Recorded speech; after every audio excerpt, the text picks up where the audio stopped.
ఈ ప్రపంచంలో దేవుడు ఉన్నాడా లేడా అనేది ఎప్పటికీ తెగని చర్చ. కానీ దేవుడు ప్రతిరోజు రాత్రి వచ్చి నాట్యం చేసి విశ్రాంతి తీసుకునే ప్రదేశం ఒకటి ఈ భూమి మీదే ఉందని మీకు తెలుసా? సాయంత్రం హారతి అవ్వగానే అక్కడి పూజారి కూడా వెనక్కి తిరిగి చూడకుండా పారిపోతాడు. పశుపక్షాదులు కూడా ఆ ప్రదేశాన్ని వదిలి వెళ్ళిపోతాయి. ఒకవేళ ఎవరైనా సాహసం చేసి రాత్రి అక్కడ ఉండిపోతే తెల్లవారి అయ్యేసరికి వాళ్ళు పిచ్చోళ్ళు అవుతారు లేదా శవాలుగా మారుతారు. సైన్స్ కూడా తలవంచిన ఆ అద్భుతమైన ప్రదేశమే బృందావనంలోని నిధివనం. ఈరోజు ఆ మిస్టరీని ఛేదిద్దాం. హలో ఫ్రెండ్స్, సాధారణంగా గుడి అంటే పొద్దున్నే తెరుస్తారు, రాత్రి మూసేస్తారు. కానీ ఉత్తరప్రదేశ్లో మధురలోని బృందావనంలో ఉన్న నిధివనం కథ వేరు.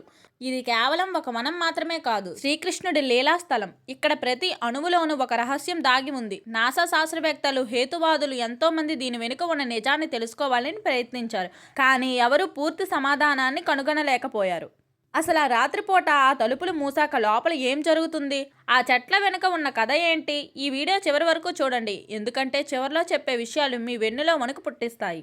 ముందుగా మనం ఈ వనం ప్రత్యేకత గురించి మాట్లాడుకోవాలి. మీరు ఎప్పుడైనా చెట్ల వేర్లు భూమిపైకి ఉండడం, కొమ్మలు నేలవైపు ఉండడం చూసారా? నిధివనంలో చెట్లు అలాగే ఉంటాయి. ఇక్కడ ఉన్న చెట్లు ఏవి నిటారుగా పెరగవు.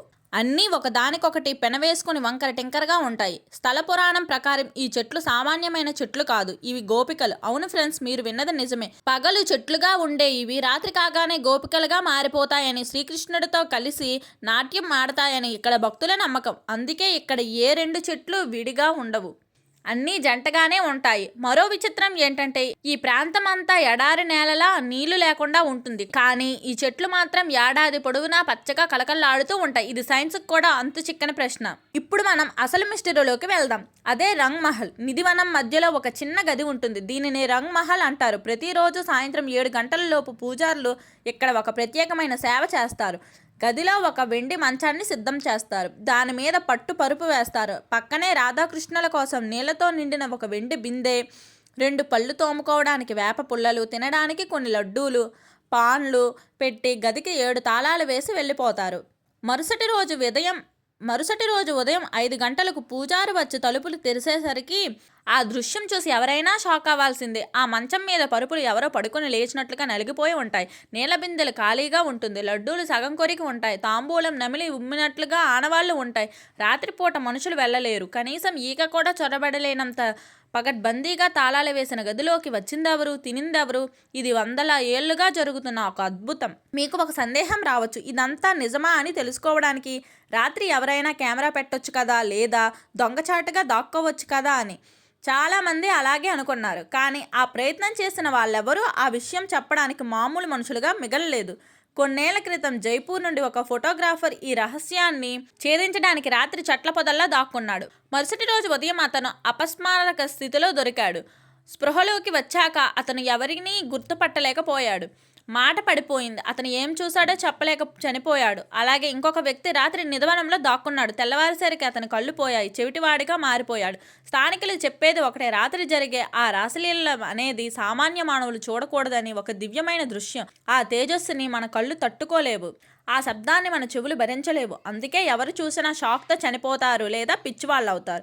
మనుషుల మాట పక్కన పెడితే జంతువులకు ఏదో తెలియని శక్తి ఉంటుంది అంటారు కదా. బృందావనంలో పగలు ఎక్కడ చూసినా కోతులు కనిపిస్తాయి. నిధివనంలో కూడా వేళ్ల సంఖ్యలో కోతులు ఉంటాయి. పర్యాటకులు వేసిన బిస్కెట్లు తింటూ సందడి చేస్తాయి. కానీ సాయంత్రం హారతి గంట మోగగానే ఒక్క కోతి కూడా నిధివనంలో ఉండదు. అన్నీ గోడలు దూకి బయటకు పారిపోతాయి. పక్షులు కూడా చెట్ల మీద ఉండవు. మామూలుగా పక్షులు రాత్రిపూట గోళ్ళకు చేరుతాయి. కానీ ఇక్కడ పక్షులు రాత్రి అయితే వనాన్ని వదిలి వెళ్ళిపోతాయి. బహుశా రాత్రి ఏకాంతంగా ఉండాల్సిన స్వామివారికి డిస్టర్బ్ చేయకూడదని వాటికి తెలిసేమో. ఇదంతా మూఢనమ్మకం అని కొందరు అంటారు. పూజారులే ఉదయం తలుపులు తీసేటప్పుడు ఇదంతా సెటప్ చేస్తారని కొందరి వాదన. కానీ ఆ చుట్టుపక్కల ఇళ్లల్లో ఉండే వాళ్ళు కూడా ఒక విచిత్రమైన నియమాన్ని పాటిస్తారు.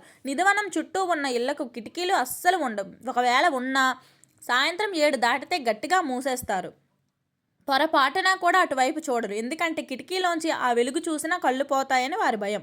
సైన్స్ ఎన్ని ప్రశ్నలు వేసినా, లాజిక్ ఎన్ని సందేహాలు రేపినా నిధివనం మిస్టరీని మాత్రం ఇప్పటికీ అంతు చిక్కని ప్రశ్నగానే మిగిలిపోయింది. అది దేవుడి మహిమ లేక మనకు తెలియని ఏదైనా శక్తి ఉందా అనేది మీ నమ్మకానికే వదిలేస్తున్నాను. సో ఫ్రెండ్స్, ఇది నిధవనం వెనుక ఉన్న ఆశ్చర్యకరమైన కథ. మీరేమనుకుంటున్నారు? నిజంగానే అక్కడికి శ్రీకృష్ణుడు వస్తున్నాడా, లేక దీని వెనుక ఏదైనా సైంటిఫిక్ రీజన్ ఉందా? కింద కామెంట్ సెక్షన్లో తప్పకుండా తెలియచేయండి.